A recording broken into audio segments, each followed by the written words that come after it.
그러므로 여러분은 모든 악의와 모든 기만과 위선과 시기와 온갖 비방하는 말을 버리십시오. 갓난 아기들처럼 순수하고 신령한 젖을 그리워하십시오. 여러분은 그것을 먹고 자라서 구원에 이르러야 합니다. 여러분은 주님의 인자하심을 맛보았습니다. 아멘. 자리에 앉아 주십시오. 여러분의 신앙생활 하면 뭐가 가장 먼저 떠오르시나요? 교회, 신앙생활 하면 가장 먼저 떠오르시는 게 뭔가요?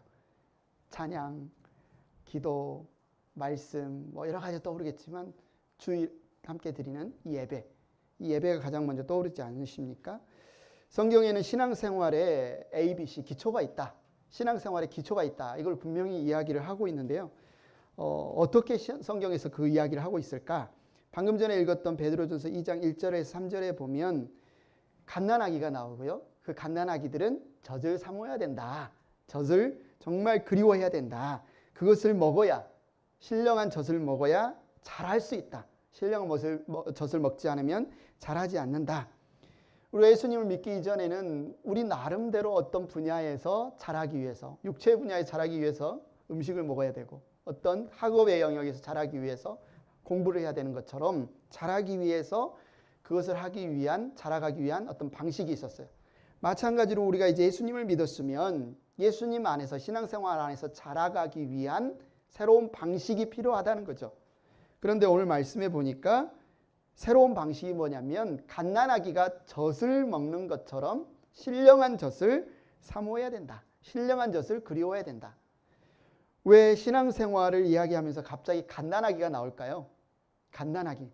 성경에 쓰는 비유는 아무 때나 아무거나 쓰는 게 아니죠. 이 갓난아기란 말은 바로 영적으로 거듭난 사람, 그죠? 우리가 예수님을 믿는 사람, 신자는 영적으로 거듭난 사람, 다시 태어난 사람의 비유가 갓난아기잖아요.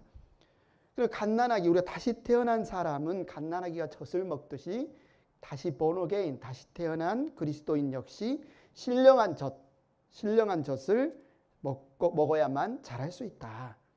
신령한 젖을 먹고 자란다는 것을 오늘 말씀해 보니까 하나님이 얼마나 인자하신지, 하나님이 얼마나 사랑하시는지, 그 사랑 얼마나 크신지, 이걸 깨달을수록 우리가 하나님 안에서 자라가게 된다. 그럼 여기서 말씀하는 이 젖이 뭘까? 성경에서는 하나님의 말씀을 두 가지 부류, 두 종류로 설명을 해요.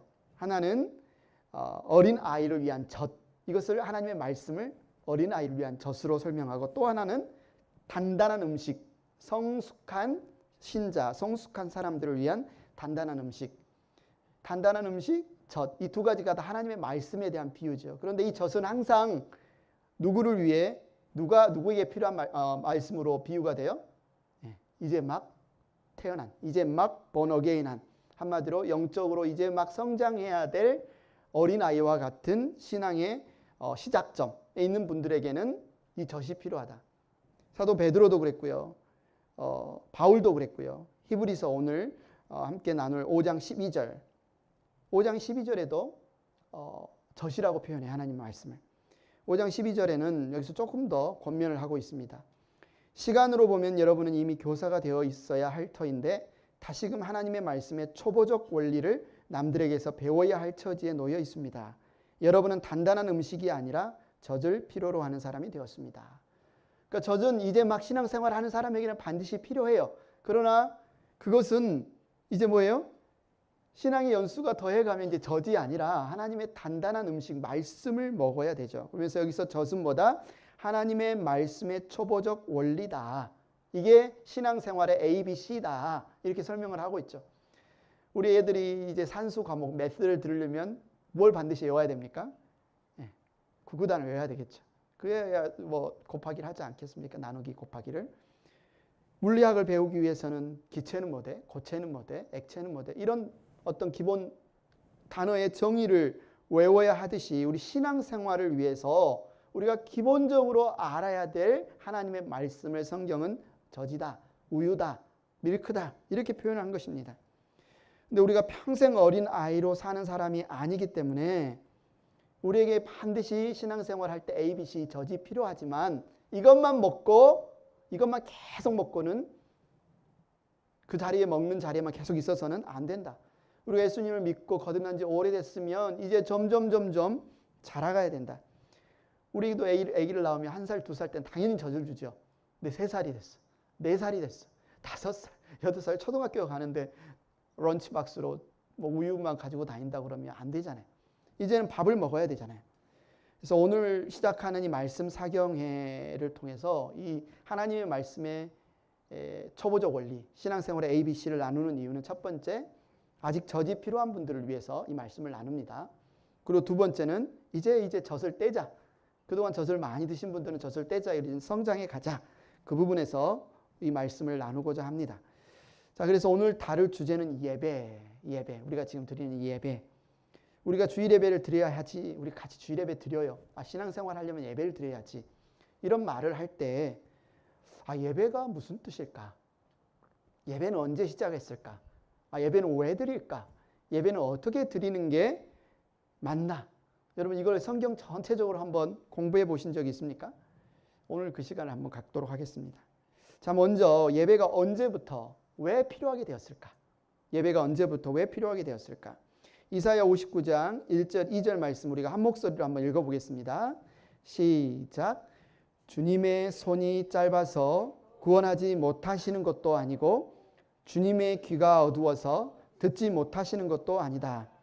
오직 너희의 죄악이 너희와 너희의 하나님 사이를 갈라놓았고 너희의 죄 때문에 주님께서 너희에게서 얼굴을 돌리셔서 너희의 말을 듣지 않으실 뿐이다. 하나님과 우리 인간 사이에 벽이 생겼어요. 틈이 생겼어요. 단절이 생겼어요. 그래서 우리가 하나님께 의사소통을 해야 되는데 우리가 하나님께 제가 매일매일 오늘 결정할 거, 내일 결정할 거 하나님 어떻게 결정해야 되죠? 내가 이리 가야 됩니까? 저리 가야 됩니까? 어떻게 살아야 됩니까?를 하나님께 물어보고 하나님께서 하시는 말씀을 들어야 지혜로운 결정, 올바른 결정을 할 수 있잖아요. 또 하나님 저 이것 좀 도와주세요. 하나님 제 말씀 좀 들어주세요.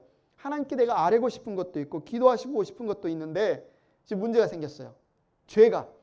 우리의 죄가 하나님과 우리 사이를 가로막아서 의사소통을 하지 못하게 만들었습니다. 하나님과 우리 사이에 단절이 생겼어요. 이걸 보고 뭐라고요? 인간 망했다 이제. 인간 망했다. 망한 인생이 되었어요. 그런데 이 하나님과 인간 사이 이런 벽, 단절이 언제부터 생겼어요? 창세기 보니까 아담과 하와가 하나님의 말씀에 불순종해서 선악과를 먹고 난 이후부터 죄가 생겨서 하나님과 인간 사이에 단절이 생겼다. 그럼 선악과를 먹기 이전에 에덴 동산의 아담과 하와는 어땠을까요? 야, 오늘 주일이야. 예배 드리자. 따로 모여서 예배 드렸을까요? 하나님과 함께 사니까 매일매일이 그냥 예배였을 겁니다. 따로 시간을 정해서 예배 드릴 필요가 없었어요. 그런데 아담과 하와가 선악과를 먹은 후부터 인간이 죄를 지은 후부터 이제는 하나님이 만나 주셔야 되는 그 예배 시간이 필요한 겁니다. 그 부분이 창세기 3장 7절에 나와 있는데 3장 7절에 보니까 그러자 두 사람의 눈이 밝아져서 선악과를 먹었어요. 그러자 두 사람의 눈이 밝아져서 자기들이 벗은 몸인 것을 알고 무화과 잎으로 치마를 엮어서 몸을 가렸다. 그 남자와 그 아내는 날이 저물고 바람이 서늘할 때에 주 하나님이 동산을 거니시는 소리를 들었다. 남자와 그 아내는 주 하나님의 낯을 피하여서 동산 나무 사이에 숨었다. 선악과를 따먹으니까 따먹기 전에는 벌거벗었으나 부끄러움이 없었어요. 하나님 앞에서나 서로 사이에 있어서나. 그러나 이제는 부끄러운 거예요. 둘 사이에도 남자와 여자 사이에도 그렇고 하나님 앞에서 창피한 겁니다. 그래서 그들이 막 한 게 뭐예요? 무화과 나뭇잎을 따서 치마를 만들어서 입은 겁니다. 본인들 스스로 무화과 나뭇잎을 따서 치마를 만들어서 입었어요. 이어서 9절 10절에 보세요. 주 하나님이 그 남자를 부르시며 물으셨다. 네가 어디에 있느냐? 그가 대답하였다. 하나님께서 동산을 거니시는 소리를 제가 들었습니다. 저는 벗은 몸인 것이 두려워서 숨었습니다. 참 신기한 대답을 하죠. 아담이 뭐라고 대답해요? 하나님이 오시는 소리를 제가 들었는데요. 제가 벗은 몸인 것이 두려워서 숨었어요. 아담과 하와가 지금 벗고 있습니까? 좀 전에 뭐 했다고 그랬죠? 무화과 나뭇잎을 따가지고 뭐 했어요? 옷을 만들어서 입고 있다고 그랬잖아요. 그런데도 하나님이 오시는 소리를 듣자마자 자기가 뭐예요? 벗었다는 겁니다. 분명히 자기들을 가릴 수 있는 자기 손으로 만든 무화과 나무 잎으로 옷을 입었는데 그 자기 손으로 지은 이 무화과 나무 잎이 자신의 죄를, 자신의 수치를, 자신의 부끄러움을 전혀 하나님 앞에서 가려주지 못했다. 그 사실을 뭐 하는 거예요? 고백하는 겁니다. 시인하는 거예요. 이게 바로 회개의 상징입니다. 자신들이 직접 만든 옷, 나의 부끄러운 부분들을 가리기 위해서 내가 한 행동들, 나의 의로움들, 나의 인간적인 의를, 이걸 가지고선 하나님께 예배를 드릴 수 있어요? 없어요?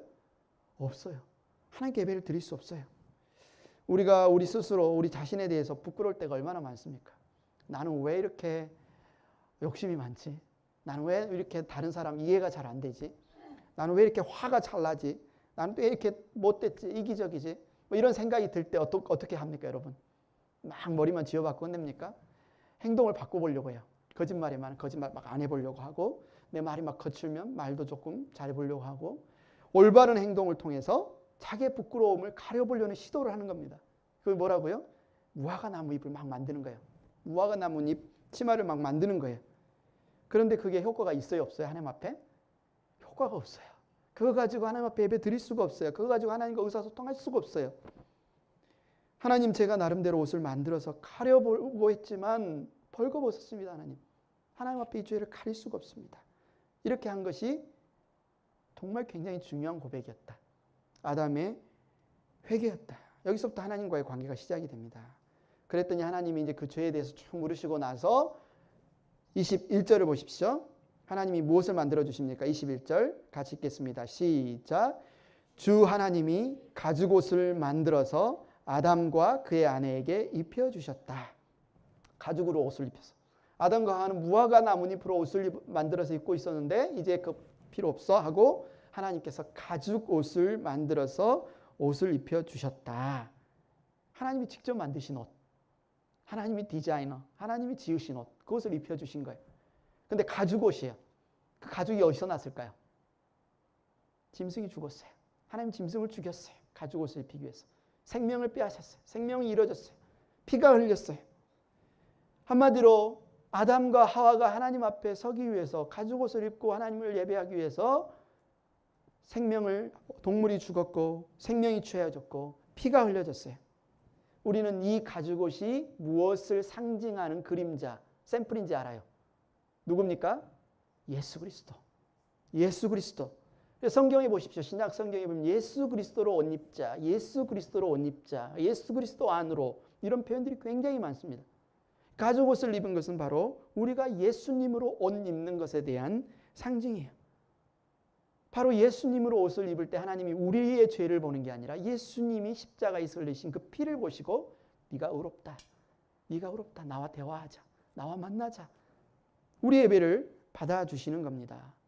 여기서 나오는 가죽옷, 그 가죽옷이 예수 그리스도의 십자가의 피 흘리심을 상징하는데 여기가 바로 첫 번째 예배인 거예요.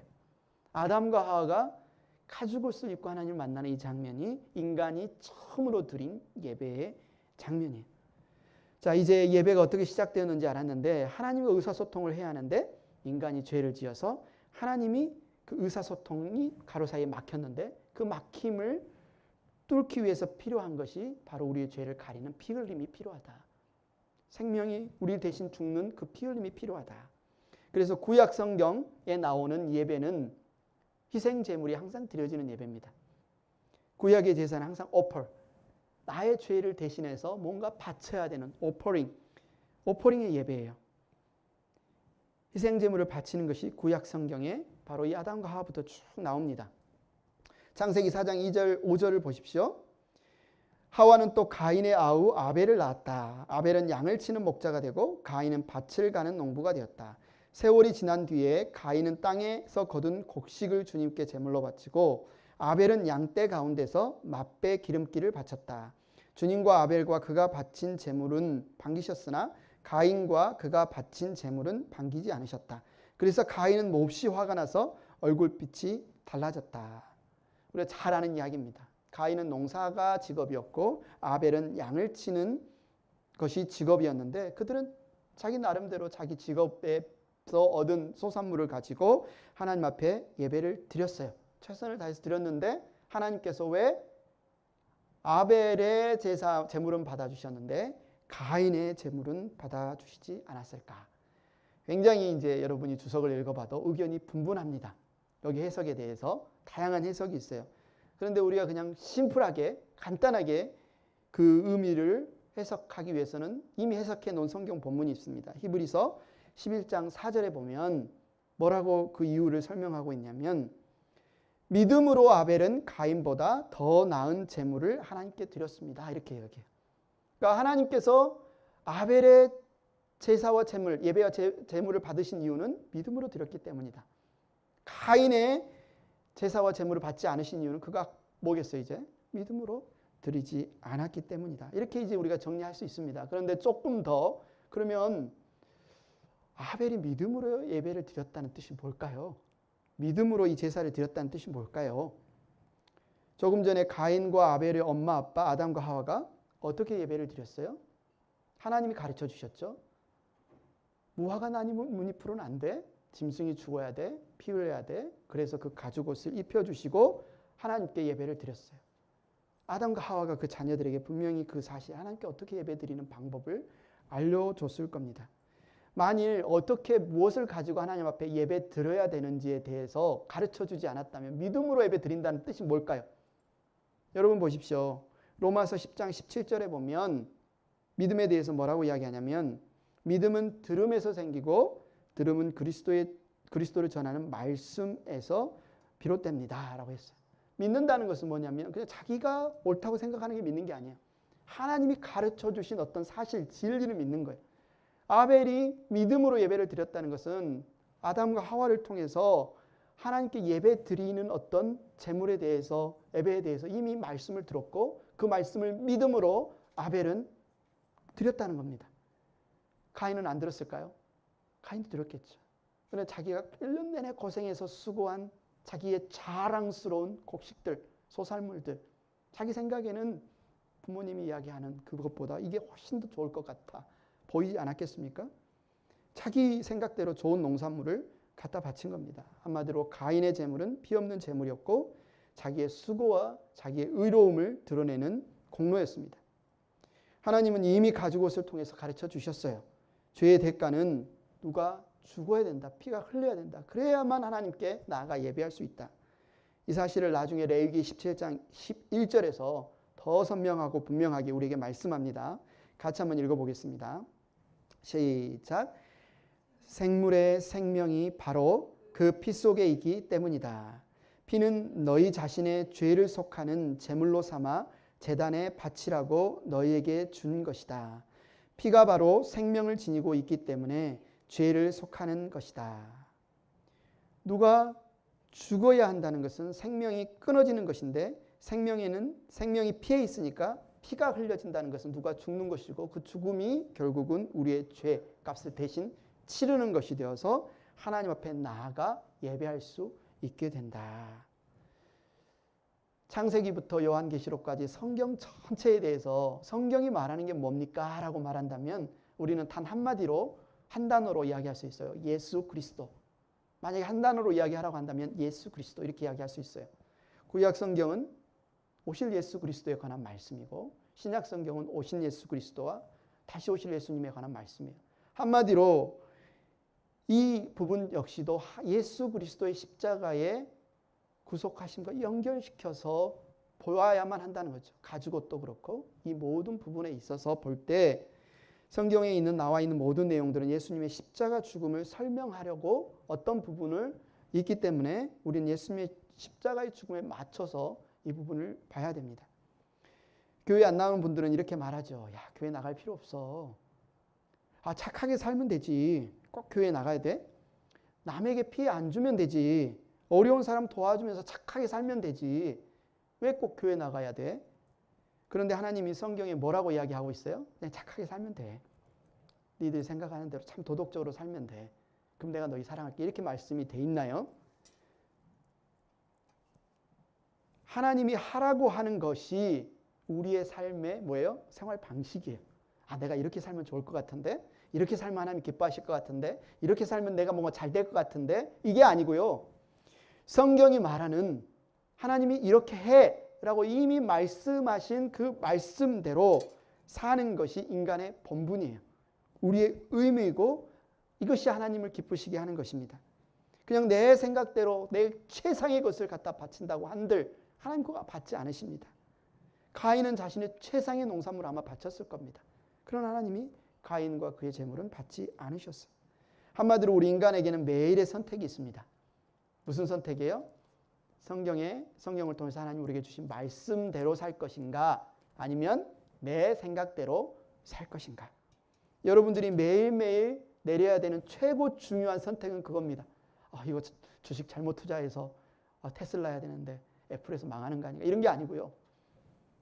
최고의 선택은 내가 하나님의 말씀대로 쓰여진 대로 할 것인가 내 생각대로 할 것인가. 요거를 선택하는 것이 여러분의 삶에서 제일 중요한 선택이에요. 그래서 우리가 올바른 선택을 잘 할 수 있는 방법이 뭐냐? 우리의 삶을 정말 복되게 살 수 있는 방법이 뭐냐? 우리가 정말 지혜롭게 망하지 않게 잘 살 수 있는 방법이 뭐냐? 하나님의 말씀을 많이 아는 거겠죠. 그래 올바른 선택을 할 수 있지 않겠습니까? 하나님의 말씀을 올바로 알고 잘 아는 것이 우리의 삶을 풍성하게 해요. 돈이 많다고 명예가 높다고 우리의 수준이 올라가는 것이 아니라 하나님의 말씀을 아는 것. 다시 말해서 하나님과의 교제와 그분의 다스리심 가운데 살아가는 것이 우리의 삶이 정말 풍성해지게 행복해지게 사는 방식입니다. 이제 아브라함이 나오죠. 창세기 22장 2절에 5절에 보면 아브라함의 예배도 나와요. 창세기 22장 2절에 하나님이 아브라함에게 말씀하십니다. 너의 아들 네가 사랑하는 외아들 이삭을 데리고 모리아 땅으로 가거라. 내가 너에게 일러주는 산에서 그를 번제물로 바쳐라. 번제물로 바쳐라. 22장 5절에 아브라함이 자기 종들에게 말하였다. 내가 이 아이와 저리로 가서 예배를 드리고 너희에게로 함께 돌아올 터이니 그동안 너희는 나귀와 함께 여기에서 기다리고 있거라. 여러분이 너무나 이야기는 잘 알죠. 아브라함 나이 100세, 그의 아내 사라 나이 90세, 정말 낳은 아들, 기적적으로 낳은 아들, 얼마나 귀한, 얼마나 사랑스러운, 눈에 넣어도 아프지 않는 그 아들 이삭을 하나님께서 뭐라고 하는 거예요? 불로 태워서 하나님께 드리는 그 번제물로 바쳐라 라고 하신 거죠. 하나님 되게 잔인하시죠. 그런가요? 하나님 되게 못됐죠. 줬다 뺏고 막 사람을 막 인신제사를 그런가요? 성경은 아까 말했지만 예수 그리스도에 관한 이야기를 주시기 위해서 기록됐는데 이 이야기 역시 아브라함과 이삭에 관한 이야기보다는 하나님과 그분의 아들 예수님에 관한 이야기예요. 내가 나중에 내 아들을 너희를 위해 죽이겠다. 내가 내 아들을 나중에 너희를 위해 목숨을 취할 때, 내 아들의 목숨을 취할 때 너희의 죄를 위해 내 마음이 어떠겠니? 내 마음이 어떻겠니? 한번 생각해봐라. 이걸 보여주기 위해서 바로 아브라함과 이삭의 이 이야기를 집어넣은 거죠. 아브라함은 실제로 아들을 번제단 위에 올려놓고 이제 죽이려고 합니다. 칼을 들어서. 그러니까 하나님께서 스탑. 알았어.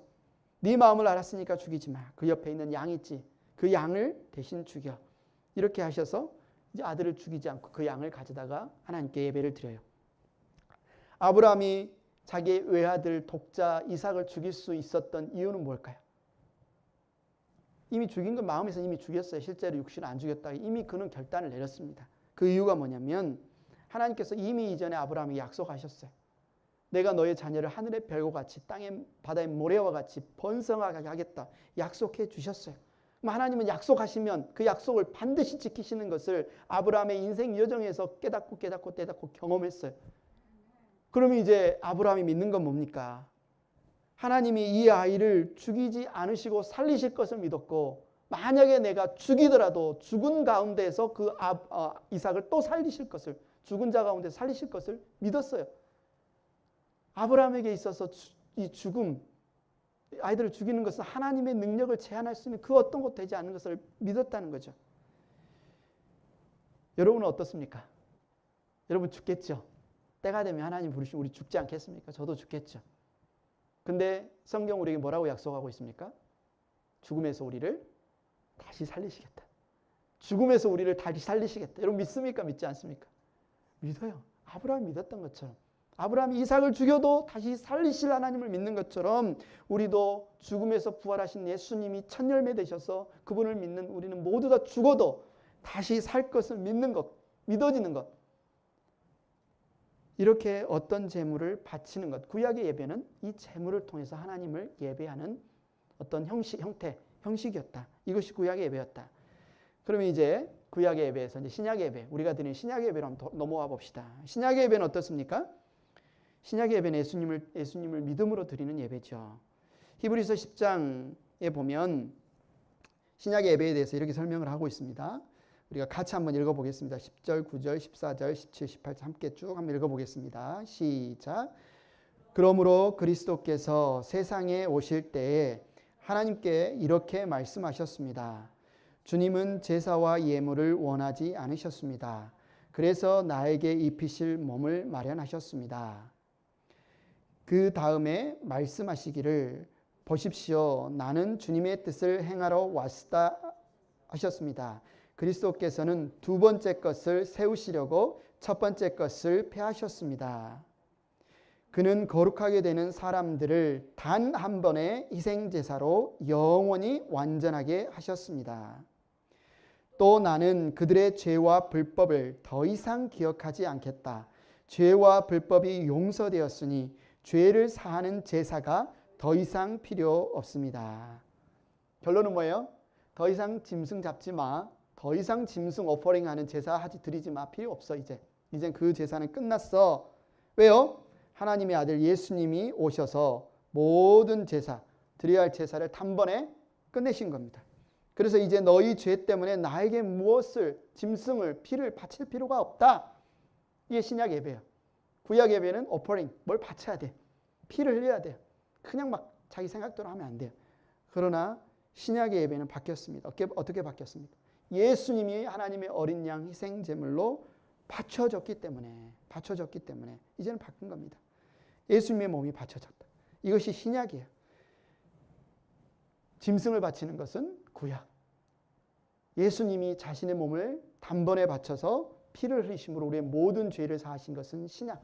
근데 구약은 이 땅에서 시간과 공간의 제약이 있는 이 땅에서 바쳤지만 신약의 이 바쳐짐은 우리가 생각할 때 골고다 언덕, 칼보리 언덕에서 하나님이 제물로 바쳐졌다고 생각하지만 히브리서에 보면 하늘 성전에서 바쳐졌다고 이야기해요. 하늘 성전 지성소에서 예수님의 피 흘림이 하나님 앞에 온전히 바쳐졌다.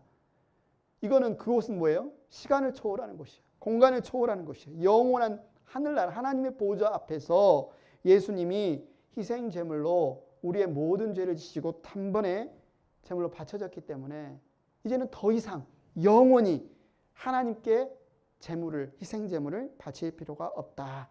그 결과가 18절에 뭐라고 하냐면 죄와 불법이 용서되었다. 아까 이사야서 처음 말씀, 우리의 죄악 때문에 하나님께 우리가 말할 수 없고 하나님이 말씀하시는 것을 들을 수 없고, 근데 그 모든 죄악이 예수님의 이 단번에 제사로 다 해결되었다. 죄와 불법이 용서되었다. 이것을 믿는 사람들, 이것이 믿어지는 사람들, 그 사람들은 이 신약 교회에서 예배를 드릴 때 더 이상 짐승, 제물이 필요 없다는 겁니다. 우리가 많이 다뤘지만 신약의 예배에 대해서 또 중요한 말씀이 요한복음 4장 19절 20절 같이 한번 읽어보겠습니다. 시작. 여자가 말하였다. 선생님, 내가 보니 선생님은 예언자이십니다. 우리 조상은 이 산에서 예배를 드렸는데 선생님네 사람들은 예배 드려야 할 곳이 예루살렘에 있다고 합니다. 이 여자, 수가성 여인이죠. 사마리아 여인이죠. 이 사마리아 여인은 지금 신약, 예수님이 오신 이 새로운 제사가 시작된 걸 알지 못해요. 여전히 구약, 자기가 배운 대로 짐승이 죽어서 피 흘려져야 자기의 죄가 용서받을 수 있다. 정말 그 생각을 하고 있습니다. 그 상태에 있어요. 그래서 이 여자가 자신의 죄를 용서받으려고 지금 마음속에서 늘 갈급함이 있어요. 이 여인에게 무슨 죄가 있었습니까? 5번이나 결혼했다 그랬죠. 남편이 5명이었고 지금 그 5번째 남편도 아닌 또 다른 남자와 동거하고 있어요. 한마디로 율법에 의하면, 성경의 하나님의 말씀에 의하면 이 여인은 지금 뭐예요? 매일매일 간음죄를 범하고 있는 겁니다. 그럼 지금이라도 당장이라도 그만둬야 되는데 이 여인은 그걸 못 멈추는 거예요. 자기 의지로, 자기 결단으로 그럴 수 있는 힘이 없어요. 죄를 죄를 정말 이겨낼 수 있는 힘이 없어요. 여러분, 수가성 여인이 누구 같아요? 우리 주변에 되게 좀 문제가 많은, 죄 많은 그 사람들 같습니까? 성경은 그게 바로 너다, 그게 바로 나다, 이렇게 이야기를 해요. 바로 우리예요. 나예요. 나 이혼 안 했는데요, 이혼 문제만 이야기하고 있는 것이 아닙니다. 우리가 계속해서 어떤 죄를 반복해서 짓고 있는 것, 거짓말이든지 아니면 어떤 성적인 문제든지 어떤 도박의 문제든지 어떤 분노의 문제든지 어떤 탐심의 문제든지 어떤 교만의 문제든지, 우리는 그 종류는 다르지만 정말 자꾸 하나님 앞에 이 여인처럼 죄를 짓고 죄의 문제를 도저히 해결할 수 없는 그런 존재. 이 여인은 어떻게 생각했습니까? 나에게는 희망이 없다. 나의 의로움으로 하나님 앞에 나갈 수 없다. 나의 깨끗함으로 하나님께 예배 드릴 수 없다. 내가 살 수 있는 유일한 길은 나를 대신해서 희생제물을 바쳐서 피를 흘려서 그것을 보고 하나님이 용서해 주셔야만 내가 하나님을 예배할 수 있는데, 자기 사마리아 조상들은 그리심산에서 예배를 드리면 하나님이 예배를 받으신다, 이렇게 알고 있는데, 저 예루살렘에서 온 유대인들이 아니야, 그거 전혀 쓸모없다, 예루살렘으로 와서 예배를 드려야 그게 다 하나님이 받으셔. 그리심산 너 이야기를 들은 거예요, 이 여인이. 그래서 이 여인의 지금 정말 지금 마음이 절망이 있는 겁니다. 근데 예루살렘에서 온 자기한테 말을 걸어준 유대인 랍비 예수님을 만나서 그 궁금증을 물어보는 거예요. 어디서 예배를 드려야 진짜 하나님 예배를 받으시죠? 나 어떻게 해야 되죠? 나 여기서 계속 예배 드렸는데 하나님이 다 용서해 주신 줄 알았는데 그거 다 쓸모없다고 하는데 저 이제 어떻게 해야 되죠? 예수님이 뭐라고 말합니까? 21절에 예수님께서 말씀하셨다. 여자여, 내 말을 믿어라. 너희가 아버지께 이 산에서 예배 드려야 한다거나 예루살렘에서 예배를 드려야 한다거나 하지 않을 때가 올 것이다. 너희는 너희가 알지 못하는 것을 예배하고 우리는 우리가 아는 분을 예배한다. 구원은 유대 사람들에게서 나기 때문이다. 참되게 예배를 드리는 사람들이 영과 진리로 아버지께 예배를 드릴 때가 온다. 지금이 바로 그때이다. 아버지께서는 이렇게 예배를 드리는 사람들을 찾으신다. 하나님은 영이시다. 그러므로 하나님께 예배를 드리는 사람은 영과 진리로 예배를 드려야 한다. 여기서 하나님 예수님께서 가르쳐 주신 중요한 예배의 핵심은 뭡니까? 예배가 왜 우리에게 필요하게 되었다 그랬어요? 그 전에 하나님과 함께 사니까, 늘 소통하고 사니까. 날마다 예배였는데 죄악 때문에 하나님과 소통이 끊겼어요. 하나님의 말씀을 드려야 되고 우리가 하나님께 말씀을 드려야 되기 때문에 그 예배의 필요성이 생겼는데, 그것은 무엇으로? 하나님과 연결됨으로 예배를 드릴 수 있는 거죠. 근데 여기서 예수님이 뭐라고 이야기하냐면 하나님과 연결된 방법이 있다. 그게 뭐냐면 하나님의 영으로, 너희 영이 하나님의 영과 연결이 되면 거기에 하나님의 진리의 말씀이 더해지면 하나님이 이 예배를 참 예배다, 진짜 예배다, 그렇게 받으신다는 거예요. 구약의 사람들은 막 짐승을 잡고 피를 흘려서 제물을 바치면 하나님이 예배를 받으신다고 이제 알았는데, 이제는 그게 아니고 내 영과 하나님의 영이 연결되어지고 거기에 하나님 말씀을 의지해서 하나님 앞에 나아가면 그 예배를 하나님이 들으신다. 그럼 내 영과 하나님의 영이 연결되려면 뭐가 필요하겠습니까? 내 영과 하나님의 영이 연결되려면 사도행전 2장 38절에 베드로가 이렇게 이야기를 해요. 회개하십시오. 그리고 여러분 각 사람은 예수 그리스도의 이름으로 침례를 받고 죄 용서를 받으십시오. 그리하면 성령을 선물로 받을 것입니다. 우리가 죄를 회개하고 예수님을 믿으면 하나님께서 성령을 선물로 주신다. 요한복음 3장 6절에 예수님이 이렇게 말해요. 육에서 난 것은 육이요 영에서 난 것은 영이다. 우리의 영이 다시 태어났다. 성령으로 우리의 영이 성령과 연결되어진 것을 예수님은 성령 안에서 우리의 영이 다시 태어났다. 그래서 이것을 born again, 거듭남, 하늘로부터 태어남 이렇게 이야기를 하죠. 성경에서 연결된다라는 것은요 생명이고요, 끊어진다라고 하는 것은 죽음이에요. 하나님과 벽이 생겨서 끊어진 것은 우리는 뭐 살아있는 것 같지만 죽는 거예요. 여러분 이쁜 꽃을 보면 코스코나 크로그 가면 꽃다발 이미 딱 이렇게 잘라가지고 예쁘게 밑에 포장해서 딱 있잖아요. 그 꽃이 살아있는 꽃일까요? 죽어있는 꽃일까요? 아직도 새파래요. 빨개요. 살아있는 것 같아요. 그러나 그 꽃은 결국 어떻게 됩니까? 영양제 넣으면 모르겠어요. 한 2주까지 갈 수 있지만 반드시 말라 죽습니다. 그 꽃은 이미 끊어졌기 때문에, 잘라졌기 때문에 죽은 꽃이에요. 우리는 똑같아요. 하나님과 관계가 끊어지면, 하나님과 소통하지 못하면 우리는 죽은, 망한 인생이고 죽은 인생이에요. 그런데 여기에서 영에서 난 것은 영이다. 영에서 태어난다. 영이 하나님의 영으로, 성령으로 연결되어지는 것.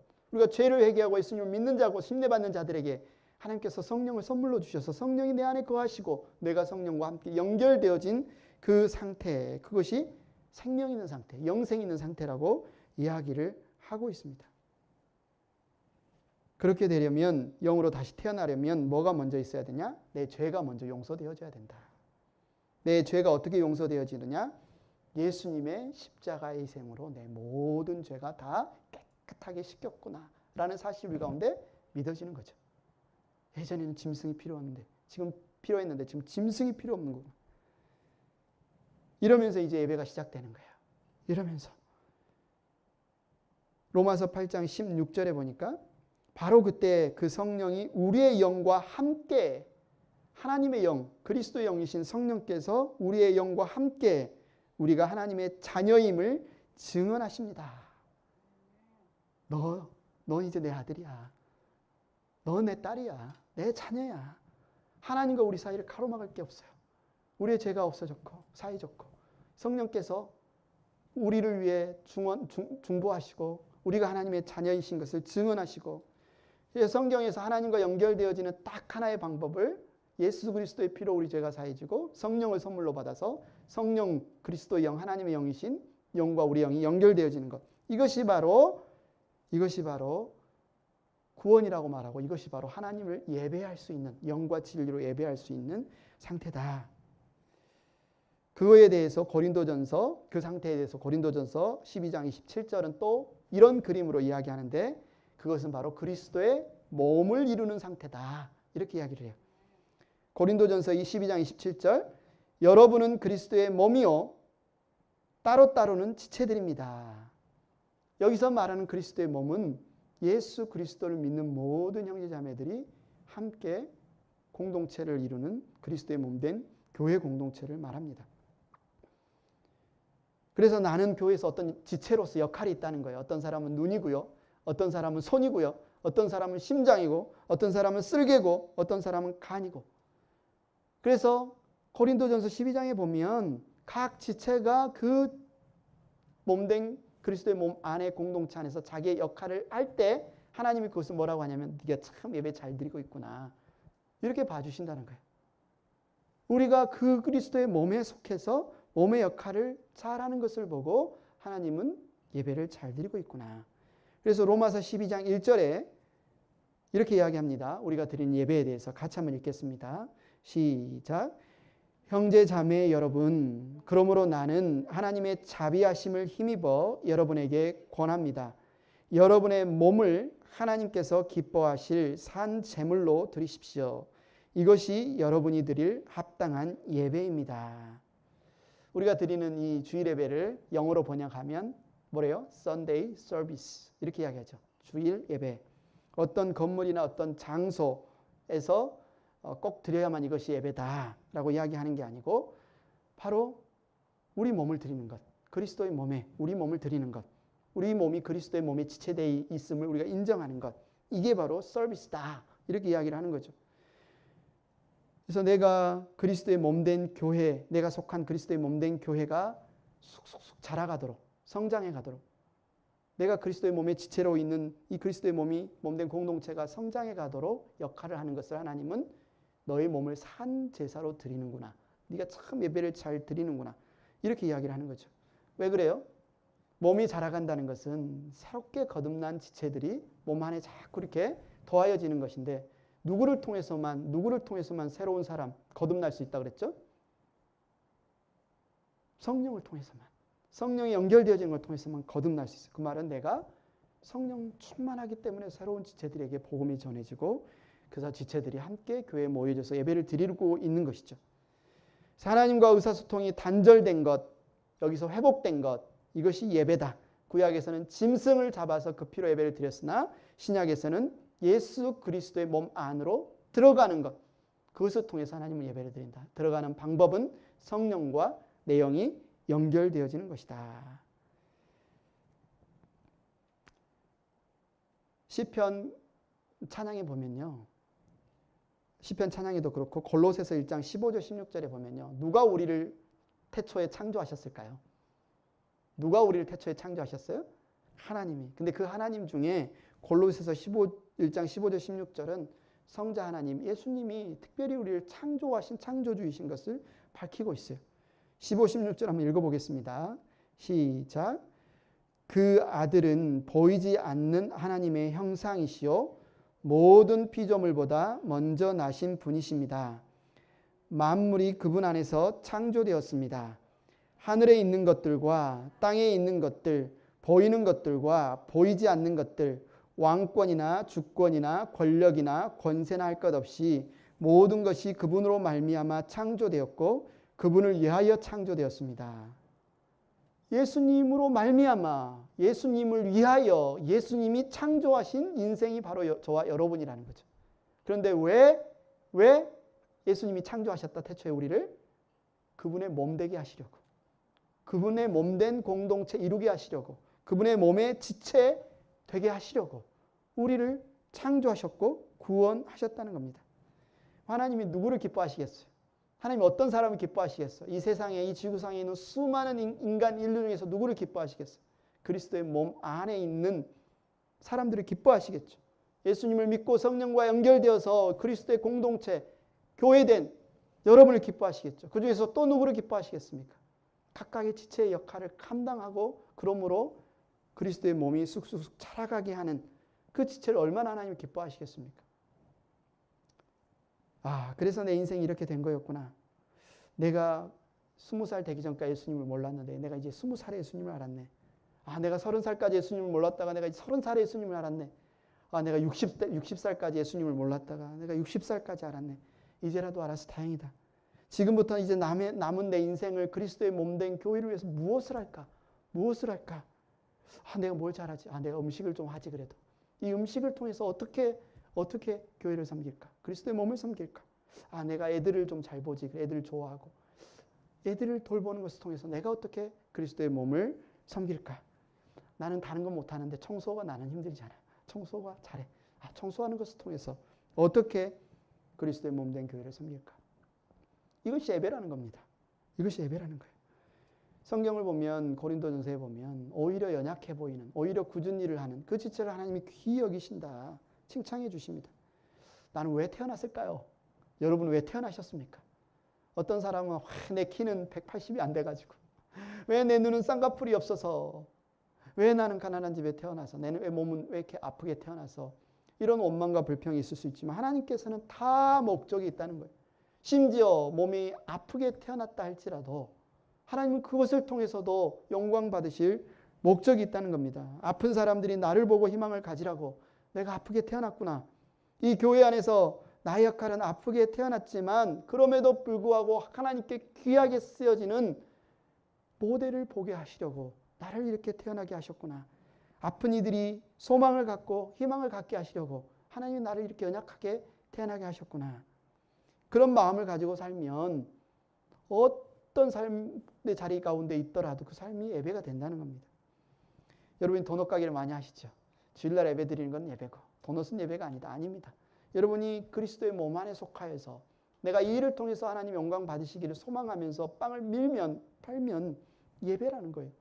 그 자리에 하나님이 함께 하시면, 성령과 연결되어져 있으면 그것이 예배라는 겁니다. 계속 이어지는 이야기인데요. 로마서 8장 13절 같이 읽겠습니다. 시작. 여러분이 육신을 따라 살면 죽을 것입니다. 그러나 여러분이 성령으로 몸의 행실을 죽이면 살 것입니다. 아까 말했습니다. 산다는 것은 연결되어져 있는 상태, 죽는다는 것은 끊어져 있는 상태, 육신을 따라 산다는 것은 성령과 끊어져 있는 상태, 성령으로 산다는 것은 성령과 연결되어져 있는 상태.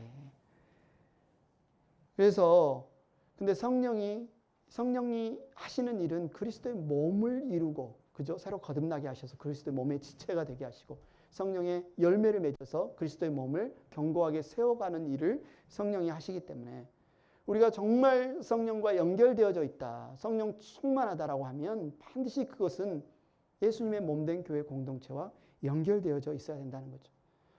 우리가 코로나 바이러스 때문에 많은 분들이 이제 온라인 예배를 많이 드렸어요. 그것이 꼭 굳이 우리 교회가 드린 온라인 예배가 아니어도 그냥 유명한 목사님 온라인 예배 말씀 잘 듣고 예배 드리면 참 나는 예배 잘 드렸다, 이렇게 생각하는 분이 있을 수도 있는데, 이 성경에서 말하는 것은 그리스도의 몸된 교회 지체들과 교제해야 되고 그 몸을 세우기 위해서 애써야 된다는 겁니다. 그게 하나님이 우리를 지으신 목적이고 우리를 구원하신 목적이고 우리를 성령과 연결시키시고 그리스도의 몸에 들어오게 하시고 몸의 지체가 되게 하신 목적이다, 이렇게 말하고 있는 거죠. 그래서 오늘은 우리가 신앙생활의 ABC, 하나님의 말씀의 초보적인 원리 중에서 이 예배에 대해서 배웠습니다. 우리가 지금 드리는 이 예배는 죄로 인해서 하나님께 나아가 의사소통하지 못했던 우리의 문제를 하나님이 해결해 주시기 위해서 시작하셨죠. 구약에는 offering, 나를 대신해서 피 흘리는 짐승이 있어야만 하나님께 나아가 제사 드릴 수 있는 형태였는데, 하나님께서 약속하신 예수님이 오셔서 하나님의 어린 양 되신 예수님이 오셔서 자신이 십자가에서 피 흘리시고 단번에 우리 모든 죄를 지고 죽으심으로 이제는 예수님을 믿는 믿음 안에서 성령 안에서 진리 안에서 하나님을 예배할 수 있게 되었습니다. 그리고 영과 진리로 하나님과 의사소통하는 것이 예배다. 성령 안에서 그리스도의 몸의 지체 역할을 다하는 것이 예배다. 여기까지 우리가 오늘 배웠습니다. 다음 주에는 예배와 연관된 또 다른 부분에 대해서도 잠깐 나누도록 하겠는데요. 여러분들이 이제 이 말씀을 주보에 보면 뒤에 설교 노트, 말씀 노트 부분에 오늘 나눴던 성경 구절이 다 있으니까요. 여러분이 집에 가셔서 그 말씀이 무슨 말씀인지 안 나면 이 말씀을 보시고, 아니면 유튜브 영상으로 다시 녹화되어 있으니까 보시고, 예배가 무엇인지 다시 한번 이번을 끊자. 이제 젖은 여기까지 먹고 이제 단단한 음식을 먹을 수 있는 여러분이 되었으면 좋겠습니다. 이 찬양팀 앞으로 나와주시고 이 시간 우리가 이 찬양 함께 드리기를 원하는데요. 예수 피를 힘입어 그래서 주의 보좌로 나아갈 때에 어떻게 나아가야 할까? 나를 구원한 주의 십자가, 그것을 믿으며 가네. 자격 없습니다. 우리의 무화과 잎 옷으로 안 됩니다. 나의 의로움으로 안 됩니다. 내 힘으로 안 됩니다. 오직 예수님의 보혈로, 자격 없는 내 힘이 아닌 오직 예수님의 보혈로 함께 찬양하겠습니다.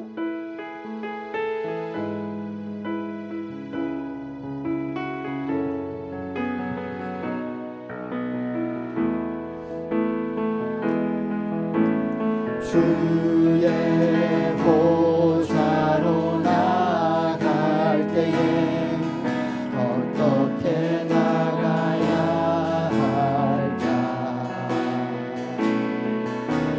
나를 구원한 주의 십자가, 그것을 믿으며 가네. 자격 없는 내 힘이 아닌 오직 예수님의 보혈로, 자격 없는 내 힘이 아닌 오직 예수님의 보혈로,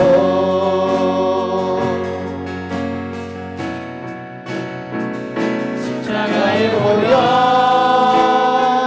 완전하신 사랑, 힘입어 나갑니다.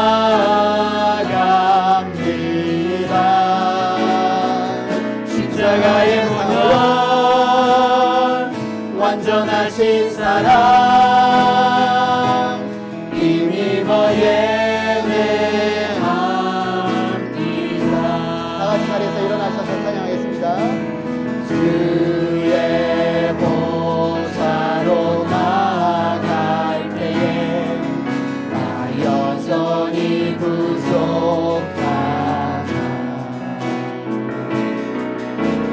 나를 부르신 주의 그 사랑, 그것을 믿으며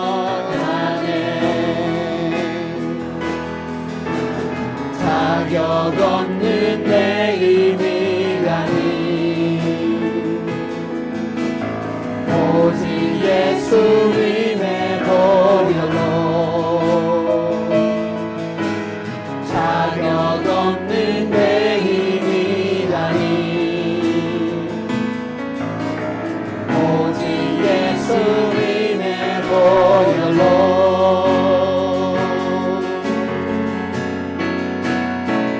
십자가의 보혈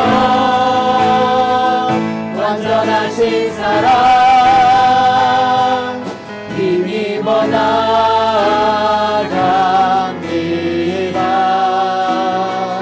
십자가의 보혈 완전하신 사랑 힘입어 예배합니다. 십자가의 보혈 십자가의 보혈 완전하신 사랑 힘입어 나아갑니다.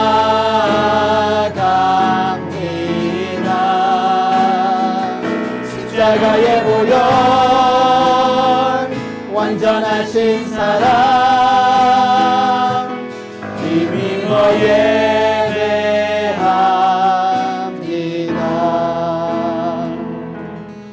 함께 봉헌드리겠습니다. 하나님 아버지 감사합니다.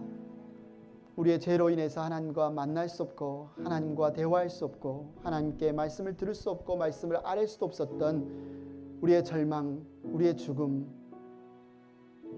그러나 하나님께서 우리에게 살 길을 열어주시고 우리 주 예수 그리스도의 그 십자가로 말미암아 그 보혈로 말미암아 우리를 구원하여 주심을 감사하며 이 시간 이 예물과 함께 우리의 생명 주님 안에 있고 우리의 몸이 그리스도의 몸 안에 있음을 고백하며 올려드립니다. 주님 받아주시옵소서. 하나님 우리의 삶이 정말 성령으로 충만하며 정말 그리스도의 몸의 지체에 합당한 정말 주님이 기뻐 받으시는 예배될 수 있도록 하나님 역사하여 주시옵소서. 우리의 가정과 우리의 일터와 우리의 교회와 우리의 이웃들 가운데서 정말 우리를 통하여 하나님의 영광이 드러나며 하나님의 선하심이 드러날 수 있도록 우리를 사용하여 주시옵소서.